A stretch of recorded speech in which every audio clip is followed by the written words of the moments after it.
Este processo, na verdade, que começa a ser falado por volta de 2015, ele tem uma história um pouco mais longa. Portanto, este processo inicia em 2011. Então, 2011 é quando existem os primeiros contactos com os serviços secretos moçambicanos, o SISE, de um projeto, apresentado por alguns jovens que estavam ligados aos serviços secretos e também à presidência da República na altura. E em 2013 é quando se foram firmados os primeiros contratos. 2015 é quando é levantado no Parlamento o primeiro debate relativamente a essa matéria, que eu fui uma das pessoas pioneiras desse debate. E só em 2018, finais de 2018, com a prisão de Manuel Chang, é que o Estado moçambicano e o Ministério Público tomou o assunto a sério. Mas o Ministério Público havia aberto o processo em 2015, portanto o processo era 1/PGR 2015, e só 3 anos depois, praticamente 4 anos depois, é que a PGR toma o assunto a sério do processo que já estava aberto, estava em instrução preparatória, e em fevereiro de 2019 faz as primeiras detenções, mas depois de Manuel Chang estar preso na África do Sul. Portanto, é um julgamento que, conforme vocês têm acompanhado, a sociedade civil estava a fazer muita pressão, porque os interessados somos nós. Os primeiros interessados nesta matéria são os moçambicanos, portanto, é os moçambicanos que deve ser esclarecido todos os contornos desta dívida. Portanto, respondendo à sua pergunta, claramente, este julgamento, sim, já era tardio. E como é que olhamos para esta questão do julgamento que vai decorrer sem a presença do Manuel Chang? Até que ponto podemos estar aqui numa circunstância de falta de clareza? Tá bem. Então, eu olho para essa câmara, né? Sim. Porque estás aqui de lado. Perfeitamente, não tem problemas. Olha, o julgamento, eu não penso que, conforme toda a gente acompanhou, Manuel Chang, houve uma grande batalha política, diplomática, jurídica, que era para fazer a vontade do governo moçambicano de extradição de Manuel Chang para Moçambique. Mas, como sabes, neste processo das dívidas ocultas, o Ministério Público tem somado derrotas atrás de derrotas. É aquilo que na gíria diz, é soma e segue em derrotas. O processo de extradição, o Ministério Público chegou ao ponto de contratar uma firma sul-africana, que acho que é Mabunda Incorporate, para justamente assistir ao processo ou à tese do Ministério Público de trazer Manuel Chang para Moçambique. Como tu sabes, gastamos quase 100 milhões de meticais, que equivale mais ou menos a 1,5 milhão de euros, e o resultado foi um redondo zero, um fracasso. E o Ministério Público, sabes muito bem, depois de verificar o resultado de João Bustani nos Estados Unidos, esperançado que Manuel Chang tenha a mesma sorte nos Estados Unidos, ser absolvido, neste momento o Ministério Público praticamente suspendeu, digamos assim, os serviços jurídicos desta firma sul-africana. Portanto, mas como tu sabes, para quem já leu a acusação, existe nesta matéria, eu me atrevo a dizer que esta matéria das dívidas ocultas, a informação que existe, tanto a acusação do Tribunal de Brooklyn nos Estados Unidos, tanto a informação, o dossiê que existe em Londres, este caso das dívidas ocultas tem matéria mais que suficiente para que pelo menos as pessoas que se tornam-se réus agora, neste momento, possam ser, digamos, acusadas formalmente e o julgamento seguir. Portanto, Manuel Chang é importante. É verdade que eu pessoalmente e boa parte da sociedade moçambicana preferia que Manuel Chang fosse julgado nos Estados Unidos da América, mas neste momento, com os réus que existem, a expectativa que nós temos, não é? Qual é a expectativa que nós temos deste julgamento? A expectativa que nós temos é que algum véu que estava, digamos, colocado, para obliterar algumas questões importantes deste processo, esse véu começa a ser destapado. Quais são as partes do véu que têm que ser destapados? Bom, nós temos os 19 réus. Como vocês sabem, dos 19 réus, nem todos estão detidos, porque o Tribunal Supremo decidiu colocar em liberdade condicional cerca de 11 deles, né? Portanto, 11 réus estão em liberdade condicional. Ficou apenas o núcleo duro, né? O núcleo duro que está ainda detido. Mas fora do núcleo duro, há outros tentáculos que eu penso que devem ser esclarecidos. Um dos tentáculos tem que ser esclarecido, e penso que nem devia estar arrolado como declarante, mas devia estar arrolado como ré. Um dos processos que não se compreende é a Isaltina Lucas, que foi a ex-ministra das Finanças, que foi diretora nacional do Tesouro. É uma peça-chave que existe matéria indiciária do seu envolvimento criminoso nesta matéria, porque ela neste momento devia ser arrolada como ré. Os administradores do Banco de Moçambique, está comprovado de que houve matéria dolosa do Banco de Moçambique nessa matéria. O Tribunal Administrativo também devia, digamos, os que representam o Tribunal Administrativo, sobretudo nos contratos que foram firmados, tanto os contratos financeiros como os contratos de financiamento, de fornecimento de bens. Quem mais, naturalmente, gostaríamos também de ver, vai estar arrolado o antigo Presidente da República, mas como declarante. Vamos ver que informações adicionais é que existem que o possam conectar a este caso. Também temos expectativas que o Presidente da República, Filipe Jacinto Nyusi, neste processo, de uma vez por todas, fique esclarecido o seu envolvimento nisto. Porque, como vocês sabem, o Presidente da República, Filipe Jacinto Nyusi, é neste momento uma das peças fulcrais da contratação dessas dívidas ocultas. Estão recordados, quando foi feito este projeto, foi criada uma unidade especializada que chamava-se de uma unidade operativa, um comando operativo conjunto, que quem comandava, quem chefiava este comando era justamente o Ministro da Defesa. Para além disso, foi criado um outro organismo especial que chamava-se VEI, que é o Veículo Especial de Implementação, ou Veículo de Implementação Especial, chama-se VEI.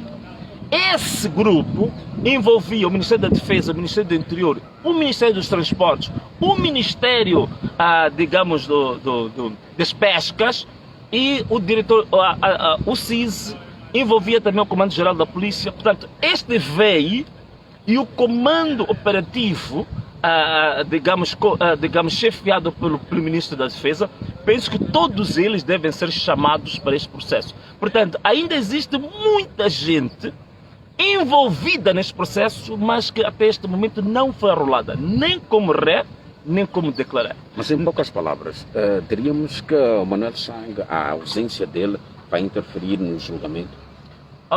Eu creio que não, porque é só lermos os termos da acusação, a informação que existe, as provas, sobretudo as provas eletrónicas que existem, do recebimento dos valores. Já não é segredo para ninguém, por exemplo, que dos valores que foram recebidos pelo Ndambi Kebuza, pelo Nhangumel, pelo Bruno Tandane, portanto, pelo Gregor Leão, pelo António do Rosário, o núcleo duro. Estes valores estão mais que comprovados eletronicamente e há documentos também assinados. E também vamos também esperar uma figura importantíssima aqui, mais do que Manuel Chang, que é o Jean Boustany. O Jean Boustany, não sei se ele vai participar via videoconferência, como dizem alguns jornalistas, mas Jean Boustany, eu penso que é uma figura extremamente importante neste processo, porque na ação que foi movida pelo governo moçambicano, não, foi movida pelo Ministério Público de Moçambique, contra a Previvest em Londres, o Jean Boustany, que é, digamos, empregado do Skandar Safa, ficou por comprovar todas as transferências das comissões e dos subornos que foram pagos aos altos dirigentes de Maputo, de Moçambique. Entre estas pessoas que o Jean Boustany arrolou, que fizeram os pagamentos, está exatamente o Presidente da República, estão tantas outras figuras que foram arroladas lá. Então, a presença e o arrolamento de Jean Bostani pode ser fulcral, crucial para este processo. Portanto, nós estamos à espera que ele seja arrolado para este Quais processo. são as expectativas, Dr. Venâncio, com relação ao As desfecho minhas deste assunto? expectativas em relação a este julgamento. Primeiro,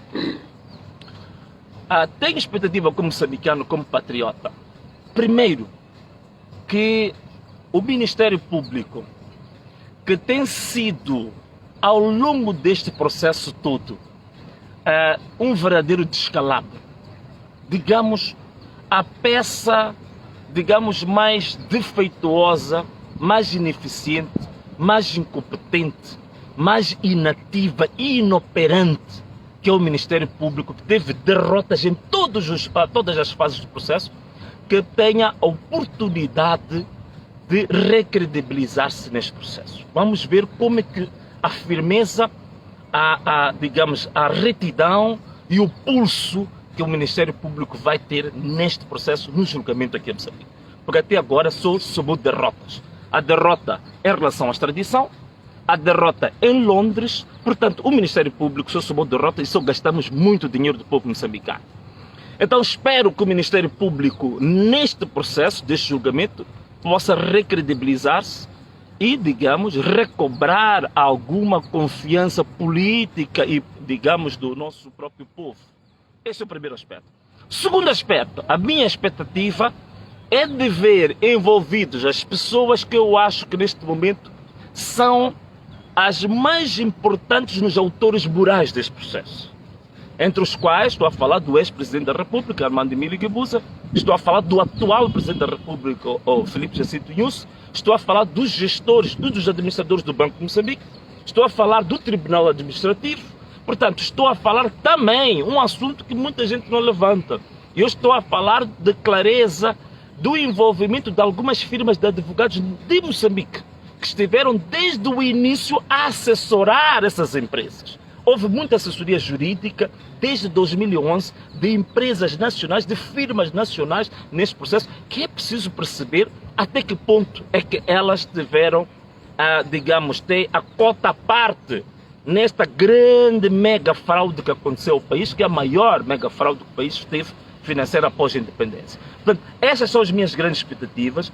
Não só a responsabilização destas pessoas, que isto é extremamente importante, esta é uma das componentes do processo, mas também a minha grande expectativa é que finalmente nós comecemos com outro projeto, com outra etapa que é mais importante, que é a recuperação dos ativos. Como tu sabes, até agora, dos cerca de 2 bis e 200 milhões que Moçambique tem que pagar, em termos de recuperação das apreensões que foram feitas, não chegam nem a 20 milhões de dólares. Portanto, não é uma gota no oceano, é menor do que uma gota no oceano, é praticamente zero. Se nós formos a comparar, por exemplo, com o processo angolano, portanto, é uma diferença abismal, porque Angola conseguiu, no mínimo, a recuperar cerca de 35% de todos os ativos que foram desaparecidos, tanto os ativos financeiros como os ativos, digamos, os móveis por aí fora. Fazendo uma pequena ponta. Fazendo uma pequena ponta, e era um dos casos que parece estar silenciado por agora, estamos a falar desses últimos tempos, que é o caso do escândalo de Intavela, que envolveu mulheres reclusas. É um caso mais ou menos similar a este. Como é que olha para esta questão e este silêncio, aparente silêncio dessa autoridade? Quer dizer, a questão de Ilhavela vem mais uma vez a mostrar a podridão do nosso sistema de justiça, vem mostrar mais uma vez que atingimos o ponto mais alto da falência do próprio Estado. Né? Aquilo que se diz um Estado falido, que se calhar agora já não é um Estado apenas falido, mas está a caminho de um Estado falhado. A questão de Ilhavela prova isso de forma muito clara.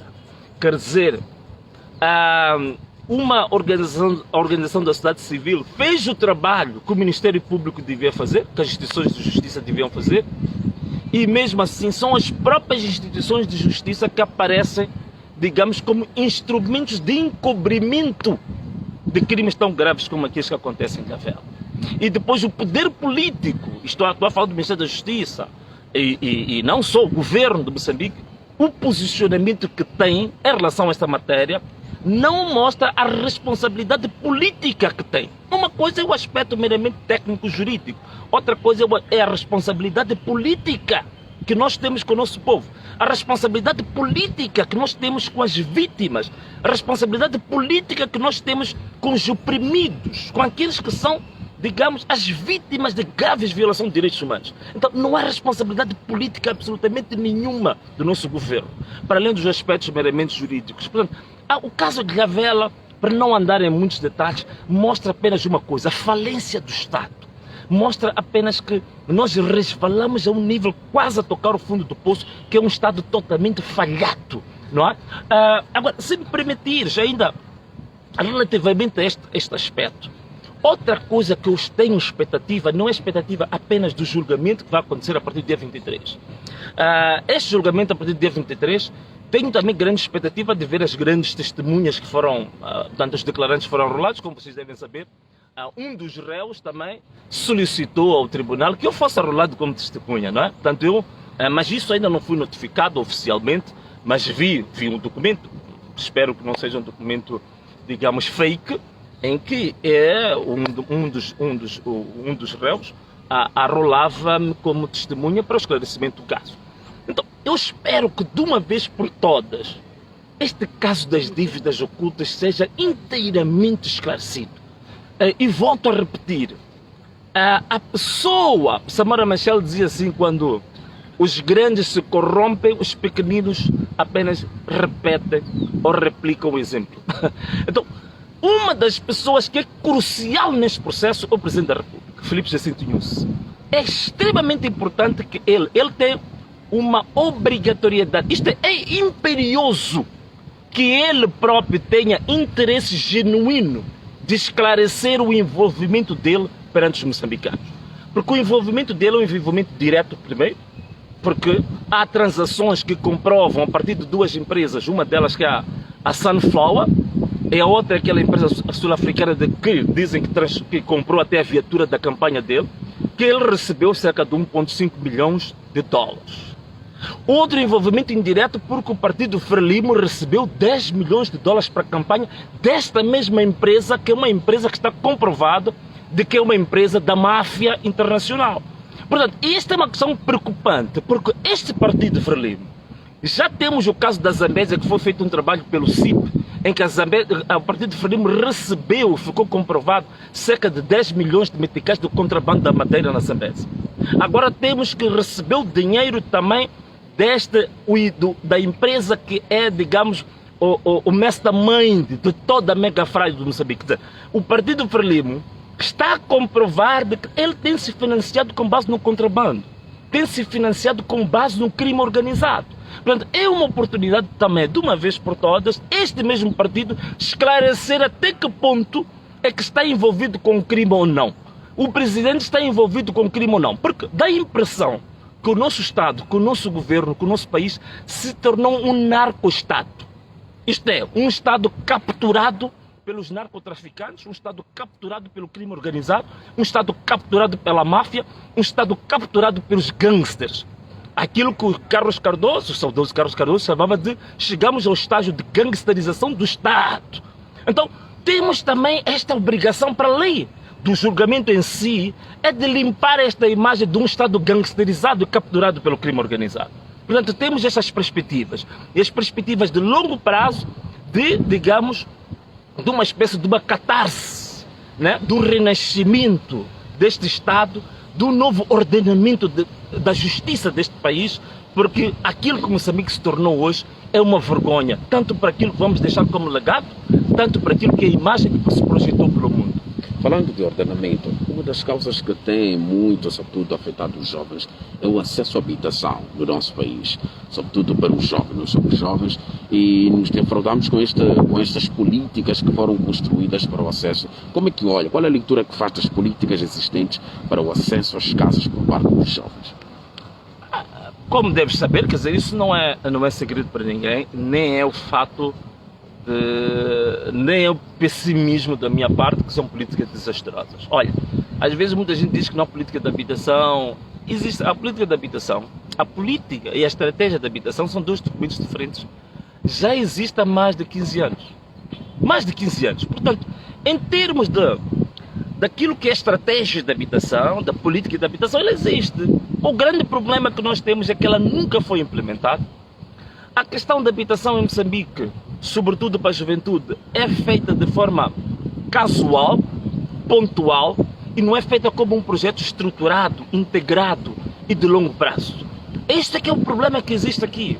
Então, se nós formos a ver as grandes iniciativas que existem, por exemplo, ao nível da habitação para jovens, vou-te falar, por exemplo, da Vila Olímpia, estes pequenos projetos, como o projeto de Intaca, estes projetos que existem, são projetos que são configurados para depois satisfazer a uma determinada fasquia dos jovens, ancorada ao partido no poder, e não como um projeto globalizante, um projeto nacional, um projeto patriota, um projeto estruturante a médio e longo prazo. Esse é que é o grande problema que nós temos. E a falta de integração desses projetos de habitação com outros setores de atividade. Por exemplo, a integração do projeto de habitação, por exemplo, com os grandes projetos ecológicos, por exemplo.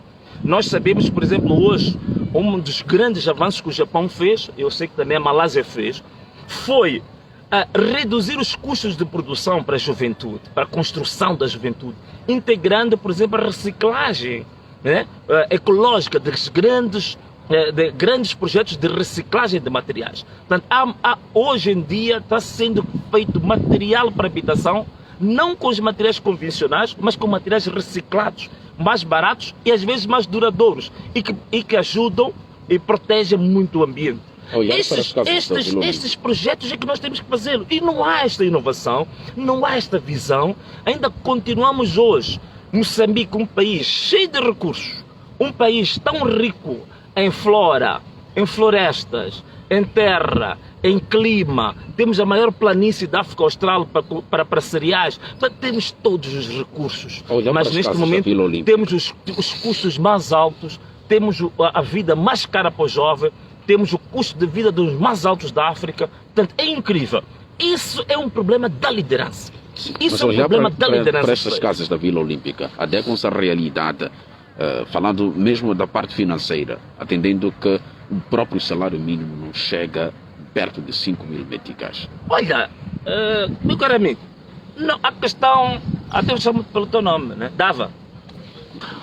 Meu caro amigo, a questão da vida, não falo do salário mínimo, meu caro, não falo do salário mínimo, vamos falar até do salário de um jovem da classe média, digamos assim, um jovem que foi à faculdade, formou-se, é um funcionário público. Esse jovem, o salário dele mensal não dá para pagar uma prestação mensal para as casas da Vila Olímpica. Se a prestação mensal dá 25 mil meticais, dá 30 mil meticais, um jovem com formação superior hoje, como funcionário público, qual é o salário que tem? Se um professor universitário, sênior, está a receber cerca de 45 mil meticais, um jovem recém-formado na função pública, quanto é que está a receber? 25, 30 mil meticais. E é exatamente a prestação destas casas. Então é impossível, nem vale a pena falar no salário mínimo. Falar no salário mínimo, aí é como se nós tivéssemos a abrir as portas do inferno. Então vamos fechar as portas do inferno. Não sequer um jovem licenciado hoje a trabalhar tanto no setor público ou a trabalhar no setor privado não consegue pagar uma prestação mensal da Vila Olímpica. A não ser que ele decida fazer um jejum eterno de 20 e 30 anos sem comer e sem beber, só para pagar a prestação para viver na Vila Olímpica. Então, portanto, são projetos desfasados da realidade moçambicana. São projetos em que, vamos a ver, estão as mesmas pessoas e as mesmas famílias a ficarem com essas casas todas. Estão-se a multiplicar esses projetos. Estaremos a considerar que os 6 milhões de meticais que são cobrados para todo o pagamento destas casas são preços proibitivos, atendendo, considerando que a casa é tipo 3. Sim. Olha, não restam dúvidas, caro amigo. Eu penso que quanto a essa matéria... E depois o mais grave ainda... Mas como é que olha para esta questão de 6 milhões de dólares, 6 milhões de meticais para pagar uma casa tipo 3? Claro que está desfasado da realidade. Está totalmente desfasado da realidade. Quer dizer, hoje, primeiro é um preço proibitivo, depois é a qualidade dessas casas. Por exemplo, em relação à Vila Olímpica, vocês já têm acompanhado quantas intervenções tiveram que ser feitas para fazer correções nas próprias correções técnicas. E muitos de que lá vivem naquelas casas também já tiveram que fazer intervenções dentro das suas próprias casas. Portanto, não restam dúvidas. Primeiro, a qualidade dessas casas não a justifica tamanhos preços, sobretudo, e depois é a sobrevalorização, como se faz em tudo. A sobrefaturação de tudo. Tudo é sobrefaturado. Aliás, ainda agora estamos a falar das dívidas ocultas. Sabemos todos nós, por exemplo, que o relatório da Kroll falou só de sobrefaturação na aquisição de equipamento para as dívidas ocultas de 750 milhões de dólares. Isto é, dinheiro acima do preço real, fosse 750 milhões de dólares. É verdade que eu também já tinha falado um pouco disto quando fiz o meu relatório paralelo em dezembro de 2016. Portanto, é a lógica do Estado. E você vai ver, por exemplo, a reabilitação que foi feita no período do estado de emergência, quando se desembolsou o dinheiro para a reabilitação dos sanitários nas escolas públicas, né? Haviam sanitários, uma casa de banho, um sanitário, falando de terra, uma casa de banho numa escola primária a custar 7 milhões de meticais. Uma reabilitação de um sanitário de uma escola primária. Nós tivemos esses casos. Então, esta é a lógica do funcionamento deste governo, esta é a lógica, é uma cultura de governo, é uma cultura de governação. É aquilo que eu costumo dizer, é o síndrome de imunodeficiência governamental. Né? Esse é um dos sinais desse, é um dos sintomas desse síndrome de imunodeficiência governamental, é a sobrefaturação, é, digamos, o empolamento, é o esfaqueamento do tesouro público do Estado para os bolsos privados de alguns. Só para termos uma ideia, durante o processo das dívidas ocultas, jovens com menos de 40 anos de idade a ficarem com comissões de 8 milhões de dólares, 9 milhões de dólares.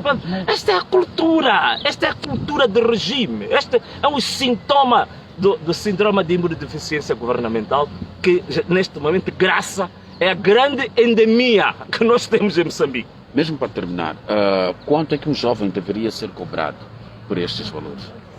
Não, eu acho que eu penso que era de todo razoável. Eu acho que era todo razoável. Aquilo que é a lógica internacional do endividamento, por exemplo, não é uma questão só de Moçambique. Disse que não se pode, isto até em termos de matérias de dignidade humana, não se pode gastar mais do que 1/3 do salário para pagar qualquer tipo de financiamento. Esta é a lógica, é a regra internacional no sistema financeiro. Portanto, se nós sabemos que neste momento um jovem licenciado está, por exemplo, na função pública a receber não mais do que 25 mil, 30 mil meticais, significa que o máximo que podia ser pago tinha que ser abaixo de uma renda normal.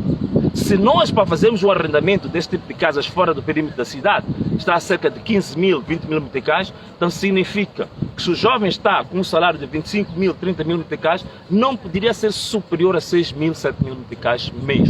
Não devia ser superior. O que isso significa? Significa que o verdadeiro projeto do Estado para os jovens devia ser a massificação, mas é a habitação social. Significa que a habitação social, há partes do custo dessa habitação que o próprio Estado é que assume como a sua responsabilidade política, como a sua responsabilidade social para a sua juventude. Então o Estado assume parte dos custos, parte dos juros, como forma de financiamento para o bem-estar da sua própria sociedade, para o bem-estar da sua própria juventude. Olha, era importante um dia nós fazermos contas. Quanto é que este Estado já gastou com corrupção? Quanto é que este Estado já gastou em desperdício? Se fizéssemos as contas como devia ser, hoje tu não terias nenhum jovem viver na rua. Nenhum jovem poderia viver na rua. Vou dar um exemplo muito simples. Só com o valor das dívidas ocultas, com o valor que nós estamos a pagar até hoje. As pessoas dizem assim que não pagamos as dívidas. Já viram aquelas camisetas? Não, eu não pago as dívidas. Mas nós já estamos a pagar as dívidas. Desde que esse processo começou, Moçambique já pagou 600 milhões de dólares. Só de juros e de juros normais e juros de mora. Só disso, já pagamos 600 milhões de dólares. Então, imagina, 600 milhões de dólares, segundo aquele estudo que foi feito pelo CIP, dava para construir cerca de 55 mil salas de aulas. Dava para fazer cerca de 900 centros de saúde de tipo 2. Só com 650 milhões de dólares. Agora, imagina, faça as contas de tudo, que é o desperdício, que é a corrupção. Não tínhamos necessidade nenhuma em Moçambique de termos jovens que não têm teto, de termos jovens a viver em situações miseráveis, como está acontecendo hoje. Não teríamos nenhuma necessidade do próprio Estado não ter acomodação para a sua juventude, não ter fontes de emprego, de financiamento para a iniciativa juvenil. Nós não teríamos a miséria que este país tem. Nós não teríamos a situação que aconteceu desde que começou o processo das dívidas ocultas, em que Moçambique passou este endividamento das dívidas ocultas. Todo mundo fala de 2 bilhões de dólares. O valor já subiu por causa dos atrasos. Estamos agora em 11 milhões de dólares. Esse valor multiplicou-se 5 vezes mais que nós temos que pagar. Cada moçambicano até hoje das dívidas ocultas já pagou cerca de 450 dólares. Cada moçambicano, cada dos 30 milhões de moçambicanos, já pagamos 450 dólares por causa de dinheiro que entrou nos bolsos de alguns. Portanto, se nós tivéssemos uma gestão criteriosa, uma gestão séria, uma gestão patriótica, uma gestão, digamos, adulta, madura, focada para servir ao país e não se servir, este país, nós não teríamos os 2,5 milhões de pessoas que aumentou para agora passaram a estar, digamos, abaixo do limiar da pobreza. Portanto, teríamos um país muito melhor, teríamos um país muito mais próspero, teríamos muito bem-estar e, se calhar, alguns dos males que graçam nesse país teriam sido evitados. Como, por exemplo, a questão que está acontecendo em Cabo Delgado. Nós sabemos que não é inteiramente dependente da variável do bem-estar ou da pobreza, mas a variável da pobreza é um dos elementos fortes do conflito Cabo Delgado.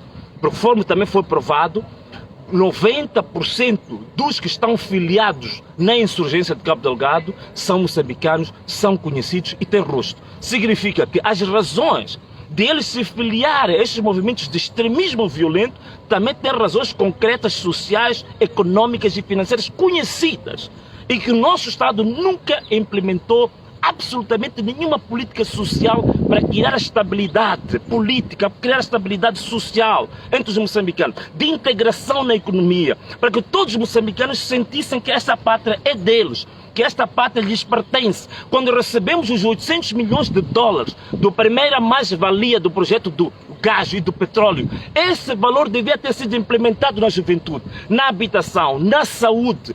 O caos que aconteceu na saúde, exatamente nós sabemos que nós temos uma dívida que está a crescer a 11 bilhões de dólares e nós não conseguimos responder à questão da Covid, por exemplo. Foi um dos setores que sofreu bastante o impacto das dívidas ocultas. O outro setor foi o setor da educação. O outro setor foi exatamente o setor da defesa e segurança.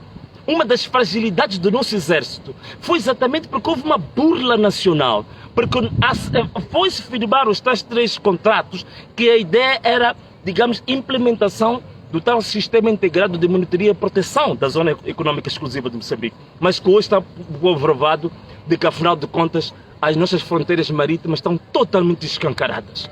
Portanto, estamos com o endividamento, mas não existe absolutamente nada de concreto que tenha acontecido ao nível da proteção, ao nível da defesa da nossa soberania. É por isso que Moçambique hoje, o canal de Moçambique, é um dos maiores corredores da droga, por exemplo, que vem do Afeganistão. Este país que agora está sob a tutela dos talibãs. O ópio, o Afeganistão é um dos maiores produtores de ópio do mundo. Um dos corredores de transporte do ópio do Afeganistão é exatamente o canal de Moçambique. O transporte da heroína, da cocaína, do grande tráfico de armas tem sido o canal de Moçambique. Mas nós não conseguimos, digamos, garantir essa proteção, mas endividamos o país, endividamos os nossos netos, os bisnetos, e o país ainda vai se ressentir por muito mais tempo. Portanto, este problema que foi cometido, eu costumo dizer, não é apenas um crime financeiro que foi cometido, foi um crime contra a humanidade, porque foi comprometido, foi cerceado o futuro de muita gente. Há filhos teus dava que ainda não nasceram, mas vão nascer já endividados. Portanto, uma das heranças que eu vou deixar, que você vai deixar para o teu filho, ainda nascer no Hospital Central, é nós passarmos a ele um documento que diz qual é a dívida que ele tem antes dele pôr o beberão na boca. Então, é isso que está a acontecer nesse país. Então, é um crime gravíssimo que foi cometido, é um crime contra a humanidade, é um crime, digamos, horrendo, hediondo, que isto não tem descrição. Portanto, eu espero que este processo seja usado como um processo de purificação deste país. Seja um processo, digamos, de refundação, quer dizer, irmos às fundações do nosso próprio Estado, serem, digamos, reestruturados ao renascimento deste próprio Estado. Eu não vejo isso apenas como uma questão meramente de justiça temporária. Estou a imaginar que é um momento crucial das nossas próprias instituições se redefinirem, deste país renascer e digamos, irmos para uma nova esperança, irmos para uma nova perspectiva de vida. Porque este projeto de sociedade, se bem que existe algum, eu acho que já encalhou este projeto com este regime, chegou ao fim. Então agora é o naufrágio, é o naufrágio deste projeto falido que começou em 1975, no dia 25 de junho às 0 horas. Este projeto naufragou, encalhou, agora está a bater no fundo do mar. Portanto, é uma oportunidade para você aí em casa, os moçambicanos, vermos que temos que ir para uma nova página na história deste país, para um novo futuro, uma nova perspectiva, uma nova esperança para esses milhões de moçambicanos desesperados que estão na miséria, que estão a viver de forma horripilante, indescritível a forma como os moçambicanos vivem. Obrigado. Muito obrigado. Então nós também cortamos.